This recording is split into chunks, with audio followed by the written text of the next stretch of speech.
Very recently, Xerney finally published his long-awaited Epic Warfare mod that's been in the works for over a year now. The mod features new units, new stages, and changes some of the game's core mechanics. So I hope you're as excited as I am right now, and let's get into it. So this is the title screen. Xerney did change it to Beyond the Dark, which is the name of the mod. And here's another title screen, oh lovely. Okay, now we have planets. Yeah, planets are confirmed in this Epic Warfare mod. Wait. Oh my gosh, this is the version I had when I used to test the mode. So I guess let's get the not pre-beta version, let's get the full release.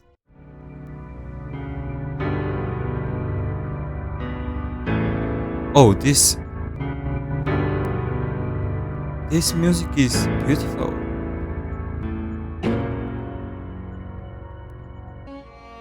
And we've got the war.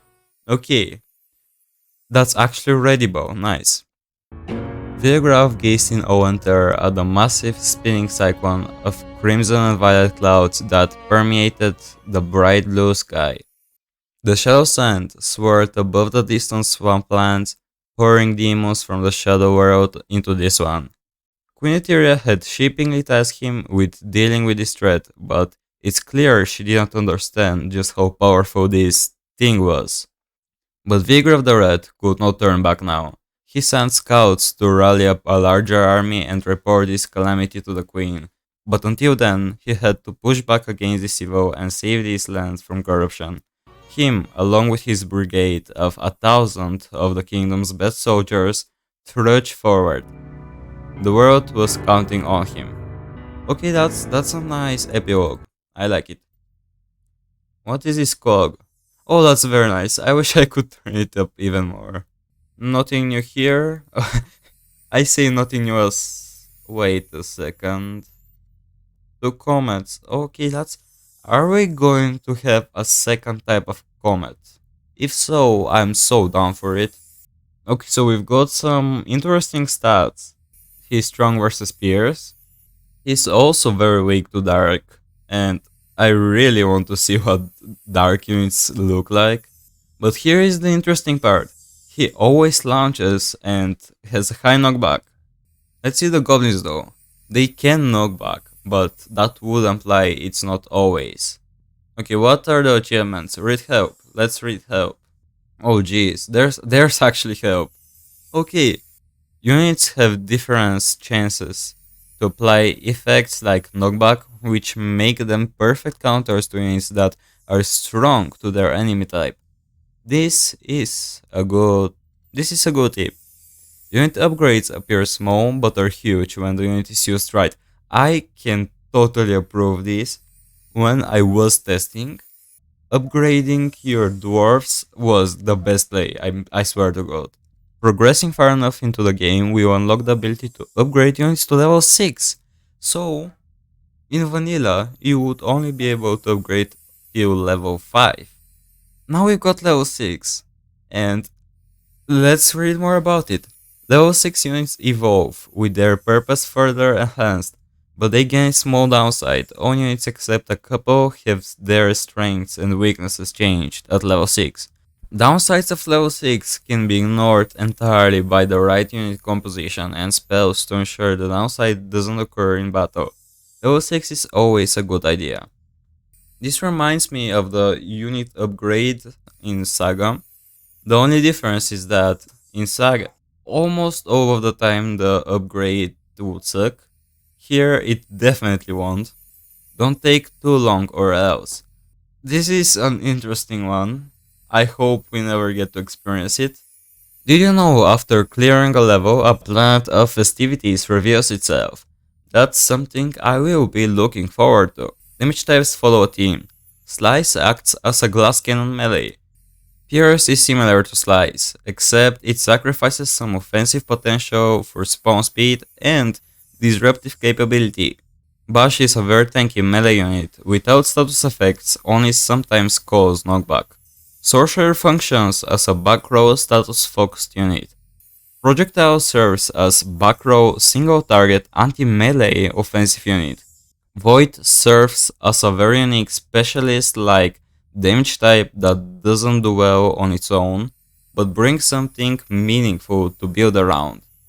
However, every unit type has a unit or two that defines a part of this team in some way. That was line is very interesting, basically saying that not all insert damage type units are the same, which is very great. For now though, I think Pierce is going to be my favorite one.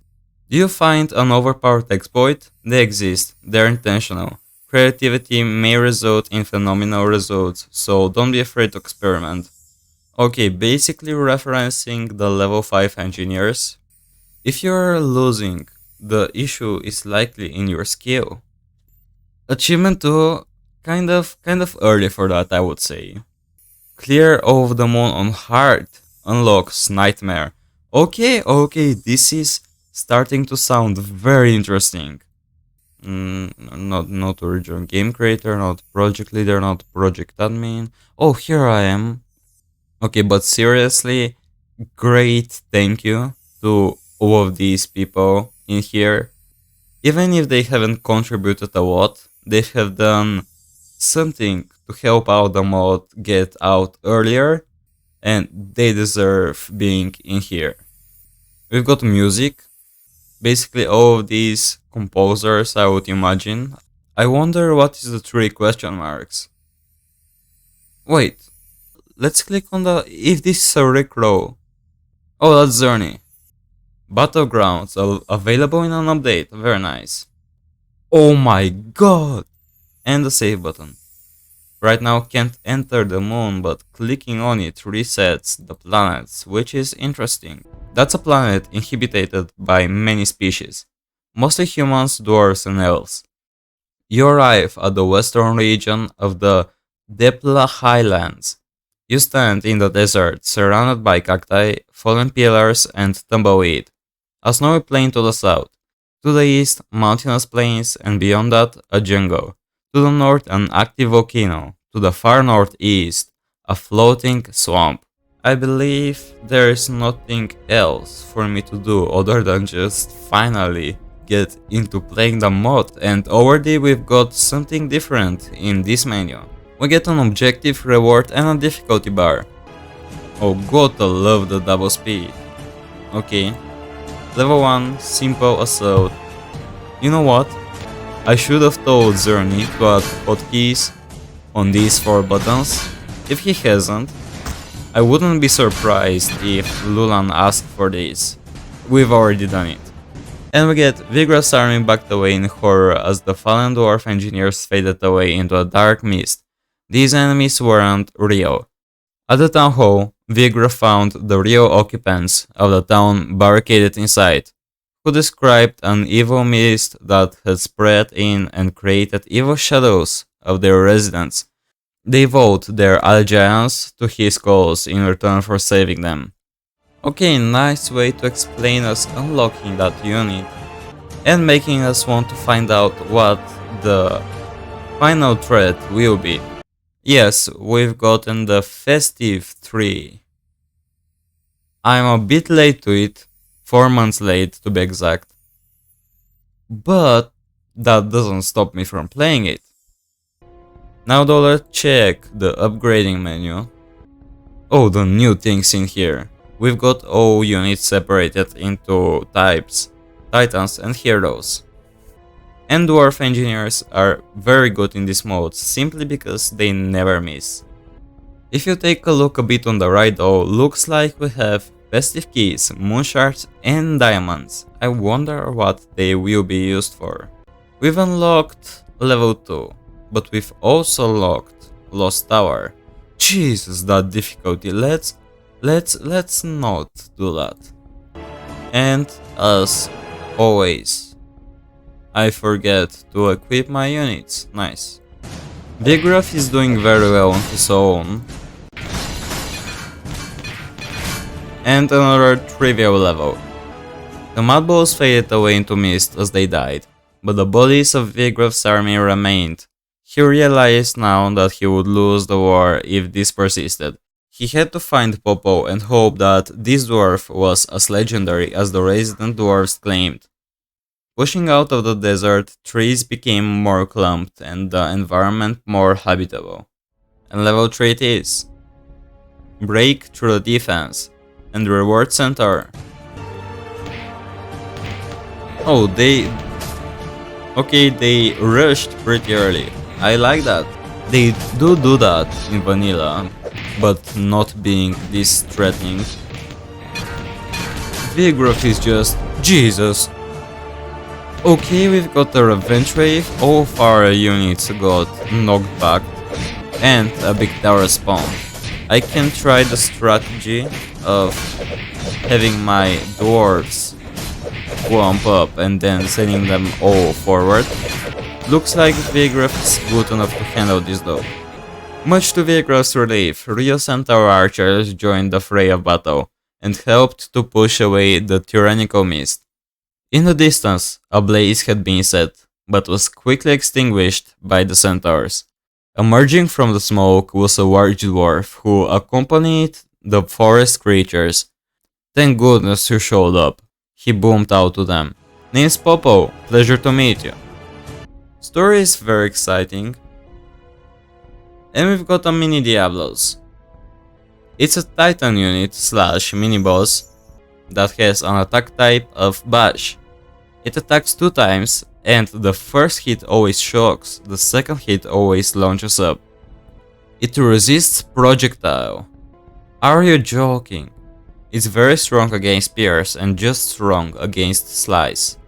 It's weak against Bash and Sorcery and very weak to Dark. It resists all status effects, alright, and Mini Diablos is always playful around its parents. Now let's hope I do this first try to prove my superiority above the others. Okay, here we have a blue engineer that got one shot. Here is a big Taurus, I have no projectile though. I will have him retreat, and also, you know what? Okay, that was very early. Oh, the music changed, that's very nice. I think I will just have Vigoroth die right now. It's taking some damage. I need Vigoroth to die faster. It's not even half HP. Okay, Vigoroth is not taking a lot of damage. The Mini Diablos is fairly low. Okay, I might actually do this first try. He's so low. Okay, he died. Vigoroth, don't die. I really like the passive heal. It actually feels worth to send your hero backwards just to heal, unlike the vanilla game. And yeah, all that's left is to take down the castle. And since there are no other threats, I did this first try. Take that, anybody who didn't. So much mana with nothing to use it on. Oh wow. Suffering minimum casualties under both Vigoroth and Popo's leadership, the army trudged forward into the cold, which only served to seep deeper and deeper into their bones the further they traveled. Why are we going this way, Popo? Asked Vigoroth. Popo grunted. There is someone out here who might know about that swirling Hell's Gate. He's an old friend of mine. Every now and then, the story does create some small cliffhangers, and I'm such a big fan of them. Let's see though, 600 gold, that's exactly the cost of Popo. Now a lot of people would just get Popo here, and why shouldn't they? They get a second hero with 2 new unit slots, which make all of these units serve their value, but me, the scorpion that I am, I know that if I have something to use my mana on, that would be pretty dope. And confirmed that's this combat and not the one at the bottom left.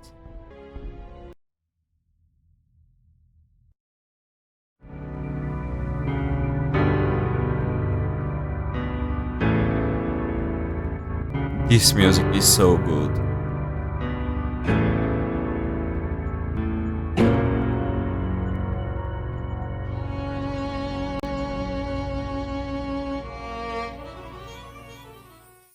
Queen Etheria had shaping sheepishly